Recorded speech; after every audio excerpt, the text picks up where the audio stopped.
कुछ दिन के लगातार के बरसात के कारण मधेश में बाढ़ आ डुबान से मानवीय आ धनजन के क्षति त भेल देशे के पूर्व मेची से पश्चिम महाकाली धरि जोड़े वाला महेंद्र राजमार्ग के अवस्था समेत जीर्ण भ गेल अछि।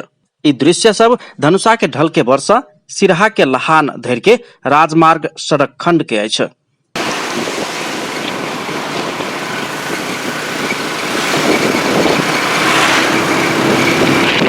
महेंद्र राजमार्ग की अवस्था एकदमै जीर्ण अछि। धनुषा के ढल के वर्ष सिरहा के चौहरवा धरि त बिना खदिया के आसान से गाड़ी कुदावे वाला सड़क आब 1 किलोमीटर समेत बाकी नहीं रहल अछि। जत तत खदिया खुदी ओहिना देख में अबैत अछि। कतौ कतौ त 2-3 फीट धरि के खदिया समेत रहला से सवारी साधन चलाब एकदमै कठिनाई भ रहल सवारी साधन के चालक लोकनि धारणा रखै छथि। अहिले राजमार्गको स्थिति भन्नुपर्दाखेरि धेरै नै नाजुक छ। जताततै खाल्टाखुल्टी परेको छ पानीको कारणले गर्दाखेरि। अब पानी पर्ने ठाउँ छैन, कतिपय ठाउँहरूमा पानी जमेर पिचलाई धेरै असर पुगेको छ। अब गाडीको चाप हो, राजमार्गमा त गाडीको चाप धेरै भइहाल्छ। तपाईँको धेरै गाह्रो छ, एक्सिडेन्टहरू हुने सम्भावना धेरै हुन्छ। अब अलिकति बाटो राम्रो देखेर अब अलिकति स्पिड कुदिरहेको हुन्छ गाडी, सडनली ब्रेक हान्नुपर्ने अवस्था आउँछ। त्यो अवस्थामा एक्सिडेन्ट हुने धेरै सम्भावनाहरू हुन्छ।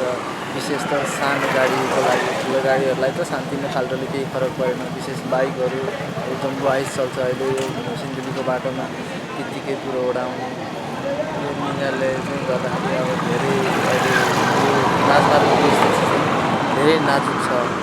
सवारी चालक सबके अनुसार ई समस्या ढल के वर्ष हेटौडा धरि समेत वही ना अछि।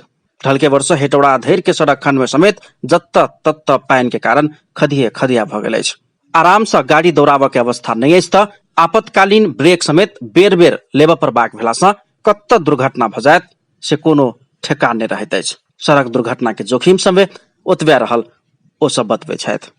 यो ढलके से लगा लान तक गाड़ी चलबे छी, लान से हमर छोड़वा तक में एते कठिनाई गाड़ी के जगह रोड फुट गेलै, पूरा इमरजेंसी ब्रेक मारा पड़े, कखनो दुर्घटना हेतै, कखनो की हेतै कोनो ठेकान नहीं ओकर की एते रोड फुटल है नहीं। कतो एतो जगह सब कतो खाली रहे एकदम, कतो एते त खदिया है पूरे एकदम जर्किन है, पूरा एकदम खराब है, पत्ते खराब है, कुछ कह नहीं सके। कखनो गाड़ी दुर्घटना हेतै, कखनो की हेतै, कखनो एक्सीडेंट हेतै, कखनो आदमी मरतै, तर कोनो गारंटी नहीं है। अहिले लागि त कोनो कोई कुछ पहल नहीं है। अनेक प्रकार से पहल है, सरकार तरफ से पहल है, पहल है, कुछ पहल नहीं है।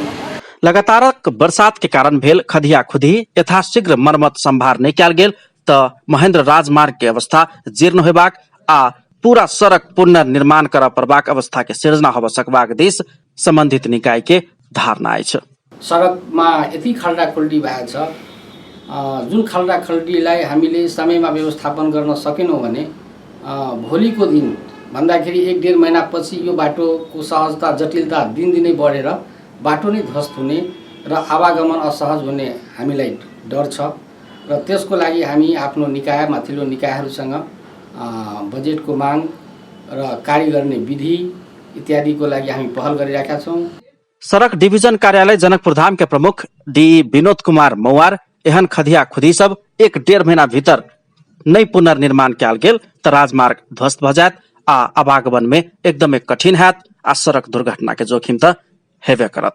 ओ एहि विषय में संघीय सरकार के संबंधित निकाय के जानकारी समेत करा चुकल धारणा रखे छथि। सप्तरी से परसा धरि के महेंद्र राजमार्ग सड़क खंड के मधेसी शहीद राजमार्ग घोषणा करबाक नीति तथा कार्यक्रम लोने प्रदेश सरकार के भौतिक पूर्वाधार तथा विकास मंत्रालय में एहि विषय में जिज्ञासा रखला पर उ राजमार्ग संघीय सरकार देखैत अछि, त्यहाँ ओहि विषय में हमसब किछु नहीं कह सकब धारणा आयल अछि।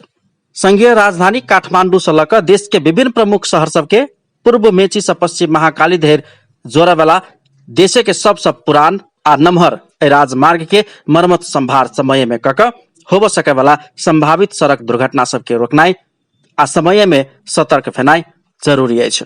ओहि के लेल राज्य के पहल कदमी यथाशीघ्र लेब पड़त। अपन टेलीविजनक लेल कैमरा में संजय शाह के साथ में पूरन शाह, जनकपुर धाम।